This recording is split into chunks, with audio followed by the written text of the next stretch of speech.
قل يا عظيم أنت العظيم. طاهر القلب نقي ذاكر لله. Assalamualaikum warahmatullahi wabarakatuh. Innal hamdalillah nahmaduhu wa nasta'inuhu wa nu'minu bihi wa natawakkalu alayhi wa na'udzu bihi min shururi anfusina wa min sayyiati a'malina. من يهده الله فلا مضل له ومن يضلله فلا هادي له. أشهد أن لا إله إلا الله وحده لا شريك له وأشهد أن سيدنا ومولانا وحبيبنا محمدا عبده ورسوله. اللهم صل وسلم وبارك على سيدنا محمد قبل كل كلام. اللهم صل وسلم وبارك على سيدنا محمد عند كل كلام. اللهم صل وسلم وبارك على سيدنا محمد بعد كل كلام. اللهم صل وسلم وبارك على سيدنا محمد عدد الأسماء والأبصار. اللهم صل وسلم وبارك على سيدنا محمد عدد ما وسعه علم الله.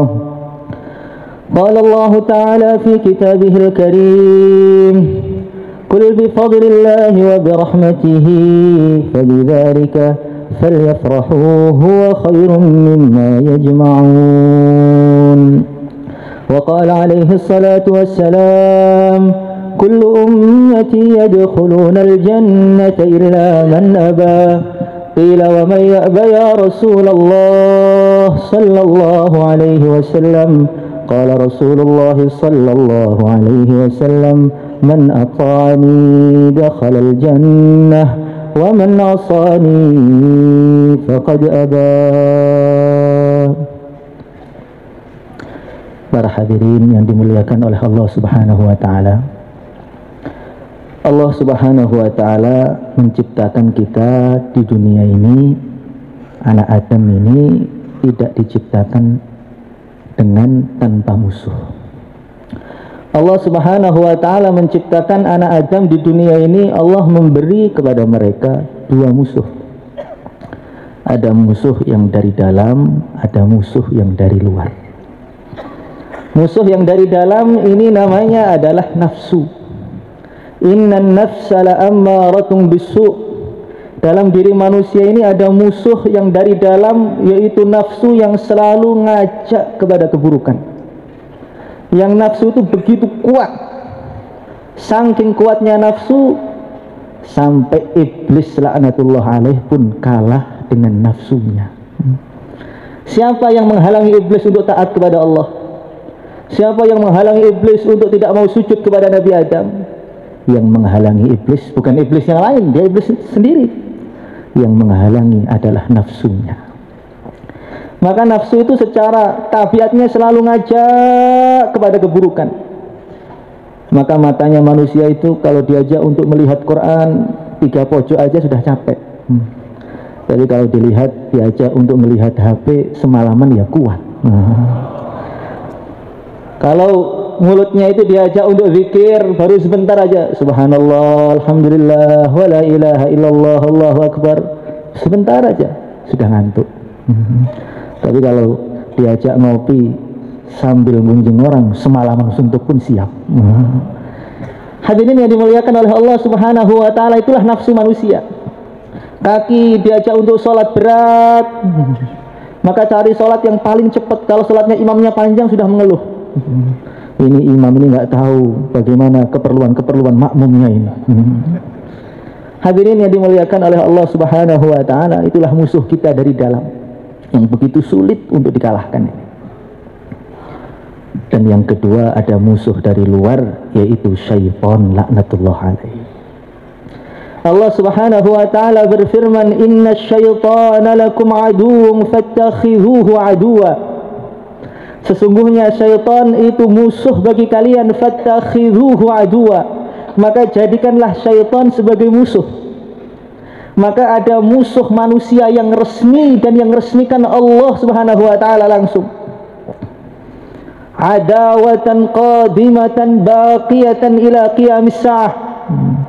Manusia itu punya musuh abadi yang namanya syaitan laknatullah alaih. Musuh kakek kita Adam, musuhnya para nabi, musuhnya para rasul sejak dulu, sekarang, dan yang akan datang dan sampai hari kiamat. Hadirin yang dimuliakan oleh Allah Subhanahu wa taala, syaitan itu sudah janji di depan Allah Subhanahu wa taala, fa bi'izzatika la'uwiyannahum ajma'in. Ya Allah, demi kehebatanmu, kemuliaanmu, la'uwiyannahum ajma'in, nanti anak Adam akan saya sesatkan semuanya. Dia sudah janji depan Allah akan menjadi musuh kita. Dia akan goda manusia sampai kapan? Sampai nanti detik-detik sebelum menjelang orang itu masuk neraka. Wa qala asy-syaitanu lamma qudiya al-amr innallaha wa'adakum wa'dal haqq wa wa'adtukum fa akhlaftukum wa ma kana li 'alaykum min sultanin illa an da'awtukum fastajabtum li. Nanti di akhirat setelah terjadi hisab yang begitu hebat, orang-orang sudah diputuskan, ini fulan bin fulan masuk surga, fulan bin fulan masuk neraka. Maka yang masuk surga gembira, insya Allah termasuk kita. Maka yang masuk neraka itu sudah sedihnya luar biasa, mau nyalahkan siapa? Maka ketika itu dikumpulkan oleh setan, dibayan hidayahi sebelum masuk neraka. Setan akan khutbah di depan orang-orang yang mau masuk neraka, dikumpulkan sebanyak-banyaknya itu, mulai zaman Nabi Adam sampai makhluk terakhir yang lahir di bumi, dikumpulkan. Ada mimbarnya khusus untuk setan laknatullah alaih untuk bayan di depan mereka. Maka setan mengatakan, innallaha wa'adakum wa'dal haqq. Wahai anak Adam, dulu Allah Subhanahu wa taala sudah berjanji kepada kalian dengan janji yang benar. Allah menjanjikan kalau amal nanti akan dapat surga, sekarang surga sudah tampak. Allah janjikan kalau amal akan dapat pahala, sekarang pahalanya sudah tampak. Allah janjikan akan datang hari kiamat, sudah datang hari kiamat. Allah janjikan ada kubur, sudah ada kubur. Wa wa'adtukum fa akhlaftukum. Saya juga janji kepada kalian, kalau kamu maksiat, kamu tenang. Nggak ada akhirat itu, nggak ada. Kubur itu nggak ada. Kiamat itu nggak ada. Fa akhlaftukum, saya bohong kepada kalian. Allah janji kepada kalian, Allah telah menunaikan janjinya. Saya janji kepada kalian, saya telah membohongi kalian. Wa ma kana li 'alaikum min sultanin illa an da'awtukum fastajabtum li. Wahai anak Adam, kamu ketahuilah. Dulu di dunia saya tuh nggak punya kekuatan loh. Nggak punya kekuatan jadi presiden atau jadi raja untuk memaksa kalian, nggak ada. Saya cuma ngajak. Ayo. Fastajabtum li. Kamu taat, salah siapa? Saya nggak pernah maksa kalian. Saya cuma ngajak, ayo ngantuk yuk, kamu ikut. Jangan berdiri, kamu duduk. Fastajabtum li. Fala talumuni walumu anfusakum. Jangan kalian salahkan saya, salahkan diri kalian sendiri. Nah, Allah, para nabi ngajak kalian, kamu nggak mau dengar. Saya ngajak kalian, kamu dengar saya. Salah siapa? Fala talumuni walumu anfusakum. Salahkan dirimu sendiri, jangan salahkan saya. Ma ana bimusrihikum wa ma antum bimusrihi. Hari ini saya nggak bisa nolong kalian dan kalian juga nggak bisa nolong saya. Urusi diri masing-masing. Itu khutbahnya syaitan di depan seluruh pengikutnya ketika Allah sudah memutuskan sebagian masuk surga, sebagian masuk neraka. Hadirin yang dimuliakan oleh Allah Subhanahu wa taala, dan perang dengan syaitan itu bukan perang yang mudah. Permusuhan dengan setan itu bukan permusuhan yang mudah, permusuhan yang begitu berat. Kenapa begitu berat? Kata Imam Al-Ghazali, karena setan itu pikirannya, tujuannya, cita-cita hidupnya, umurnya, semua hanya dihabiskan gimana innama yad'u hisbahu liyakunu min ashabis sa'ir, gimana seluruh anak Adam masuk kepada neraka, masuk ke dalam neraka. Setan tuh pikirannya cuma satu, manusia neraka, manusia masuk neraka, manusia masuk neraka. Gak punya pikiran yang lain, gak ada pikiran bisnis, gak ada pikiran yang lain, gak ada. Sedangkan manusia pikirannya banyak, urusannya banyak, kewajibannya banyak. Dia harus menunaikan hak orang tuanya, harus menunaikan hak istrinya. Apalagi kalau istrinya suka marah, Masya Allah. Harus menunaikan hak tetangganya, harus menunaikan hak gurunya, tetangganya, ininya, itunya. Otaknya manusia itu pikirannya bercabang. Belum nyari nafkahnya, belum tubuhnya sakit-sakitan, belum umurnya gak terlalu panjang. Jadi manusia itu pikirannya banyak, bercabang-cabang. Kalau setan cuma satu, innama yad'u hisbahu liyakunu min ashabis sa'ir. Gimana anak Adam semua masuk neraka selama-lamanya. Setan sibuk, pikirannya cuma satu, manusia pikirannya bercabang. Yang kedua, setan tuh nekatnya luar biasa. Masya Allah. Setan tuh jangankan goda kita, goda para nabi pun mereka nggak putus asa, padahal jelas tidak bisa. Nabi itu nggak mungkin bisa digoda, tapi setan pun nggak putus asa untuk menggoda para nabi, nggak putus asa untuk menggoda para wali, nggak putus asa untuk menggoda para sahabat, walaupun pasti gagal. Jadi nekatnya setan itu luar biasa. Datang kepada Nabi Ibrahim, dilempar batu, datang lagi, lempar batu lagi, datang lagi, lempar batu lagi. Semangatnya itu luar biasa. Maka Imam Ghazali menceritakan ada setan itu datang kepada Nabi Allah Yahya alaihi salatu wassalam. Dia itu bawa kayak besi, ada pengkaitnya. Maka oleh Nabi Yahya ditanya, wahai setan, itu alat apa? Ini ya Nabi Allah, ini alat saya gunakan untuk menggoda setan, menggoda manusia, saya ajak kepada kemungkaran. Maka Nabi Yahya tanya, wahai setan, di dunia ini siapa yang paling kamu benci? Yang paling kamu gak sukai siapa? Maka setan tadi menjawab, ya jelas engkau. Yang paling saya benci engkau dan pengikut engkau. Maka Nabi Yahya mengatakan, hei setan, selama kamu hidup pernah nggak kamu berhasil menggoda saya? Nggak pernah ya Nabi Allah. Tapi saya berusaha terus, tapi nggak pernah berhasil. Pernah agak berhasil, nggak berhasil, cuma sedikit agak berhasil. Kapan itu? Ketika Tuhan itu sedang makan, maka saya datang kepada Tuhan, ayo makannya tambahin lagi, ayo habiskan, tambah, ayo tambah. Sampai akhirnya Tuhan itu kekenyangan. Ketika Tuhan kekenyangan, waktu tahajudnya nggak sesemangat biasanya. Maka Nabi Yahya mengatakan, demi Allah, mulai sekarang sampai saya meninggal dunia, saya tidak akan pernah makan kenyang selama-lamanya. Maka setan juga mengatakan, demi Allah, saya tidak akan ngasih bocoran kepada kamu lagi selama-lamanya. Maka maknanya bagaimana? Setan itu dengan Nabi pun nggak mundur, dengan Nabi Yahya itu nggak mundur, padahal nggak mungkin berhasil. Gimana dengan Pak Yahya? Hadirin yang dimuliakan oleh Allah Subhanahu wa Ta'ala, semangatnya itu luar biasa. Yang ketiga, ini yang paling berat, innahu yarakum huwa wa qabiluhu min haitsu la tarawnahum. Kita itu suruh perang dengan satu makhluk yang dia melihat kita, sedangkan kita tidak melihat dia. Kalau orang itu musuhnya kelihatan, maka dia bisa hati-hati, bisa waspada, bisa nyerang. Dan ini musuhnya nggak kelihatan. Perang tapi dengan musuh yang nggak kelihatan. Akhirnya bagaimana? Akhirnya tenang, seakan-akan nggak perang, sambil sender tidur di pojokan. Lalu sedang perang. Dia ini sedang perang karena musuhnya nggak kelihatan.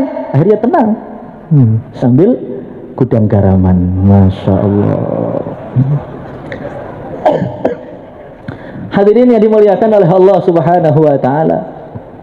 Jadi setan itu selalu mengintai kita, sedangkan kita nggak kelihatan setan, nggak ngelihat setan. Akhirnya tenang, sakinah, mawaddah, warahmah.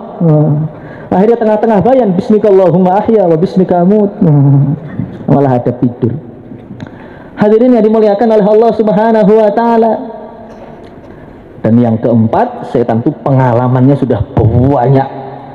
Umurnya itu panjangnya luar biasa. Sudah pengalaman goda para wali, goda para nabi, sudah goda para sahabat. Sedangkan kita 4 bulan baru sekali.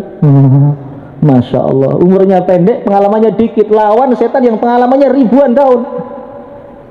Gimana kira-kira? Yang kelima, kalau orang itu perang dengan orang kafir, kalah masuk surga.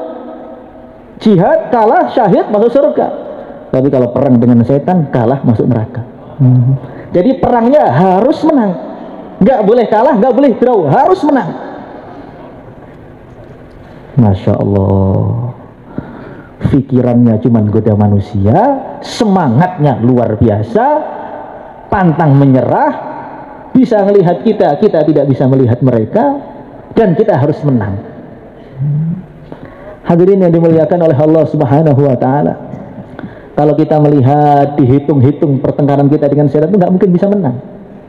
Kalau dihitung-hitung pakai otak, tetapi Allah Subhanahu wa Ta'ala sudah memberi jalan keluar untuk mengalahkan setan.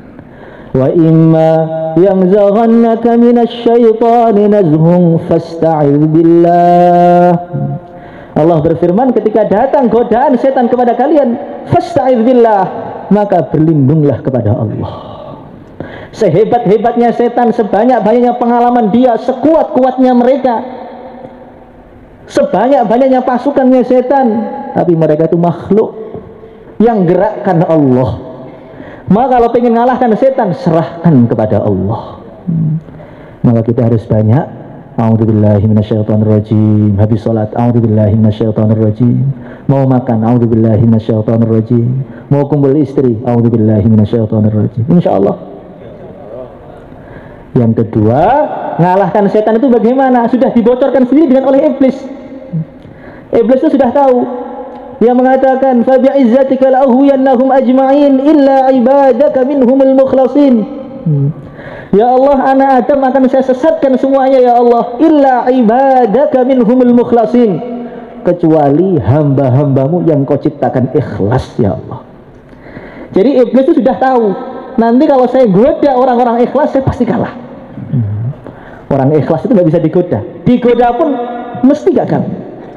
Maka sebelum bertengkar, sebelum perang, iblis sudah angkat tangan, illa ibadaka minhumul mukhlasin. Ya Allah, kalau hamba-hambamu yang bagian ikhlas ya Allah, kayaknya susah digoda ya Allah. Nah, kalau kita ini pengen selamat dari iblis, kita harus ikhlas di dalam amal. Orang ikhlas itu seperti siapa? Seperti Imam Ahmad bin Hanbal. Imam Ahmad bin Hanbal itu digoda iblis, setiap digoda dia melakukan kebalikannya. Jangan tidur, malah bangun. Jangan sholat, malah sholat. Jangan baca Quran, malah baca Quran. 2 rakaat aja, malah 4 rakaat. 4 rakaat, malah 6 rakaat. Setiap iblis bilang apa, dia sebaliknya. Iblis bilang apa, sebaliknya. Iblis bilang apa, sebaliknya. Sampai ketika Imam Ahmad bin Hanbal itu sakaratul maut, iblis itu sowan kepada beliau. Iblis itu sowan. Iblis datang kepada Imam Ahmad, wahai Imam Ahmad, kamu kenal nggak dengan saya? Enggak. Kamu itu siapa? Saya ini iblis laknatullah alaih. Loh, ngapain kamu ke sini? Saya ke sini cuman mau apa? Saya ke sini Tuhan, cuma pengen cerita dikit saja. Saya ini betul-betul takjub dengan Tuhan. Mulai Tuhan tuh balik sampai sekarang detik ini saya belum pernah bisa goda Tuhan sekalipun. Maka sekarang saya kasih jempol 4 untuk Tuhan. Masya Allah, la haula wa la quwata illa billah. Just betul Tuhan tuh, pintas skill lama betul. Orang-orang Masya Allah pokoknya Tuhan, orang korban. Maka Imam Ahmad mengatakan, hei iblis, kamu datang ke sini memuji saya biar saya sombong kan? Sehingga saya mati dalam keadaan saya sombong? Tidak. Sebelum saya nginjakkan 2 kaki saya di surga, saya nggak akan pernah merasa aman dari makhluk yang namanya kamu. Jadi kalau orang itu ikhlas tidak bisa, dipuji itu malah nggak jatuh. Tapi kalau kita, Masya Allah Tuhan, orang-orang pada tidur kamu tahajud, kamu waliullah. Iya, waliullah. Kamu lihat sekarang itu, orang-orang pada main HP, kamu pegang tasbih, beda kamu itu. Ya memang saya beda. Masya Allah. Kalau orang ikhlas nggak bisa. Maka Sayyidina Umar bin Khattab radhiyallahu ta'ala anhu, tengah-tengah dia mengatur Madinah. Di situ ada Sayyidina Khalid bin Walid, ada Sayyidina Ali, ada Sayyidina Utsman. Semua diatur oleh Sayyidina Umar. Ayo itu dibersihkan, itu diatur sana, ini diginikan, ini digitukan. Wali-wali Allah, tokoh-tokoh semua itu taat dengan Sayyidina Umar semuanya. Maka setan datang kepada Sayyidina Umar. Hei Umar, kamu itu sekarang betul-betul kerajaanmu itu besar betul. Ali, Khalid bin Walid, semua tunduk di bawah telapak kaki kamu. Hebat kamu tuh Umar. Maka Sayyidina Umar sudah tahu ada setan datang. Maka beliau langsung nempelkan mukanya itu di tanah yang paling kotor itu. Biasa sujud. Setan, ayo puji lagi. Semakin kamu puji akan semakin kepala saya tempelkan di tanah. Semakin puji semakin saya tempelkan biar tahu Umar itu hina. Makanya kalau orang itu ikhlas, Masya Allah, setan itu angkat tangan. Kalau orang itu dakwah, Assalamualaikum. Kalau orang itu ikhlas, datang ke rumah orang, Assalamualaikum warahmatullahi wabarakatuh. Ayo Pak ke masjid. Enggak. Pergi sana. Besok datang lagi. Ayo Pak ke masjid. Enggak. Pergi sana. Saya nggak akan ikut kamu selama-lamanya. Nggak apa-apa Pak, saya akan datang terus ke sini tapi. Loh, saya nggak akan ikut kamu. Nggak apa-apa, saya akan datang terus tapi. Loh, kok begitu? Nah, saya itu nyari pahala kok, nggak nyari anak buah. Jadi kalau orang itu dakwahnya karena Allah, dapat orang nggak akan menghentikan dia. Dapat orang, alhamdulillah. Nggak dapat, ya dapat pahala. Namanya orang ikhlas itu betul-betul berat dikalahkan oleh setan ini. Tapi kalau orang itu nggak ikhlas amalnya, baru dakwah ditolak oleh orang, Fir'aun semua ini. Ya Allah, orang kampung saya itu Fir'aun semua, ya Allah, hancurkan ya Allah. Sebagaimana kau hancurkan kaum Ad, kaum Samud ya Allah. Betul-betul Pak, di sini itu orangnya Korun, Haman, Fir'aun, Namrud, lengkap semua di sini ini. Hatinya keras-keras. Tapi kalau orang nggak ikhlas, kalau orang ikhlas tidak akan bisa dihentikan oleh siapa. Insya Allah. Maka orang-orang zaman dulu itu latihan ikhlas terus. Itu di Madinah Al-Munawwarah. Setiap malam itu di rumah-rumah tiba-tiba ada gandum. Ada yang ngasih gandum. Tiba-tiba ada gandum. Orang yang lauknya hilang, nggak punya lauk, tiba-tiba ada lauk. Yang gandumnya habis, tiba-tiba ada gandum. Yang airnya habis, tiba-tiba ada air. Dicari yang ngasih siapa, nggak ketemu. 20 tahun nggak ketemu. Ini yang ngasih siapa, nggak ketemu. Hari ini tiba-tiba habis kurmanya. Pagi-pagi depan pintu ada kurma. Yang ngasih siapa? Nggak tahu. Hari ini bajunya robek, ada orang bajunya robek. Pagi-pagi ada baju depan pintu. Loh, yang ngasih siapa? Sehingga orang-orang ngecek, nggak ketemu yang ngasih siapa. Sampai hari dimana Sayyidina Ali Zainal Abidin itu wafat. Cucunya Nabi namanya Ali Zainal Abidin, yang setiap hari, setiap malam sholatnya 1000 rakaat. Beliau itu wafat. Ketika hari beliau wafat, semua makanan berhenti. Ternyata yang ngasih satu Madinah tadi Ali Zainal Abidin, tapi nggak ada yang tahu. Jadi cucunya Nabi itu malam-malam diam-diam ngasih ke rumah orang makanan. Nah, ini bajunya sobek, ngasih orang baju. Ini lauknya kurang, ngasih lauk. Nggak diketahui amalnya sampai beliau wafat, orang-orang baru tahu. Tapi kalau kita bagaimana? Dapat taskilan dikit langsung, itu loh taskilan saya Pak. Wah, Masya Allah, ini kampung ini gara-gara saya. Kalau nggak ada saya, nggak ada amal agama di sini ini. Hadirin yang dimuliakan oleh Allah Subhanahu Wa Taala, maka kita ini setiap amal kita tanamkan ikhlas dalam hati, ikhlas dalam hati. Maka Imam Syafi'i yang ilmunya paling berkah di seluruh dunia, beliau mengatakan, saya pengen ilmu saya tersebar di seluruh dunia tanpa orang tahu itu dari saya. Yang penting orang itu amal agama, sebabnya saya nggak penting. Yang penting orang itu amal agama. Yang penting itu orang itu ngamalkan ilmu saya, tapi nggak perlu dari saya, nggak perlu diceritakan dari saya. Kalau kita, Masya Allah, ini masalah ini yang buka saya Pak dulu Pak. Kalau ini taskilan alhamdulillah 5 bis itu yang naskil saya, kalau nggak ada saya nggak bisa datang itu. Hadirin yang dimuliakan oleh Allah Subhanahu Wa Taala, serahkan setan kepada Allah dan kita berusaha untuk menjadi orang ikhlas. Dan yang tidak kalah pentingnya, kita harus tahu langkah-langkah setan itu mau apa. Para ulama mengatakan setan itu punya 2 langkah besar. Yang pertama, menghalangi orang untuk amal. Yang kedua, kalaupun dia amal, bagaimana jangan sampai ada pahalanya. Jadi setan itu punya 2 langkah besar. Gimana orang itu jangan amal, jangan amal, jangan amal. Kalaupun nggak berhasil, gimana amalnya jangan sampai ada pahalanya. Maka setan itu di mana-mana bilang jangan amal, jangan sholat, jangan ta'lim, jangan dakwah. Kemudian kita lihat di dunia ini, berapa banyak orang yang nggak sholat, berapa banyak orang yang nggak puasa, berapa banyak orang yang nggak terawih, berapa banyak orang yang nggak mau dakwah, jutaan di dunia ini. Bahkan berapa banyak orang yang nggak Islam, Masya Allah.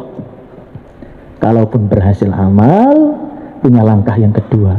Boleh dia amal, boleh dia dakwah, boleh dia puasa, boleh dia zikir, tapi jangan sampai ada pahalanya. Ini yang paling menyakitkan yang kedua ini. Nah, setan itu paham kelemahan manusia, salah satunya itu di lidah dia. Maka dalam satu hadis, Sayyidina Sufyan beliau mengatakan kepada Rasulullah sallallahu alaihi wasallam, "Ya Rasulullah sallallahu alaihi wasallam, perkara apa yang paling kau khawatirkan untuk saya itu perkara apa?" Fa akhadha bilisanihi, maka Nabi memegang lidah beliau mengatakan, "Hadza, yang paling saya khawatirkan itu lidah ini loh." Lidah itu adalah anggota tubuh yang kecil, tetapi dengan lidah orang itu bisa naik derajatnya sangat tinggi, masuk surga yang begitu tinggi gara-gara lidahnya. Dengan lidah juga orang itu bisa terjumus ke neraka sampai darkil asfali minan nar, ya gara-gara lidahnya ini. Hadirin yang dimuliakan oleh Allah Subhanahu wa taala, maka ada satu ulama besar namanya Sayyidina Yunus.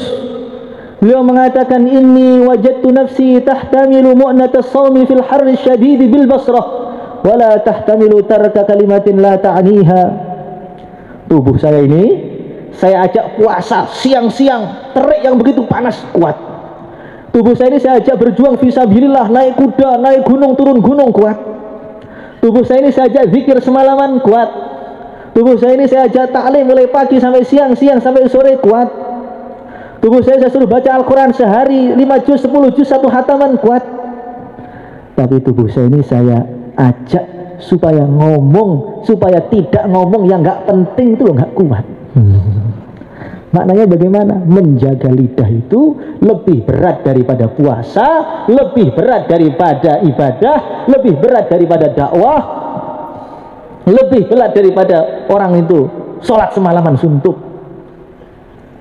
Itu dalam satu hadis.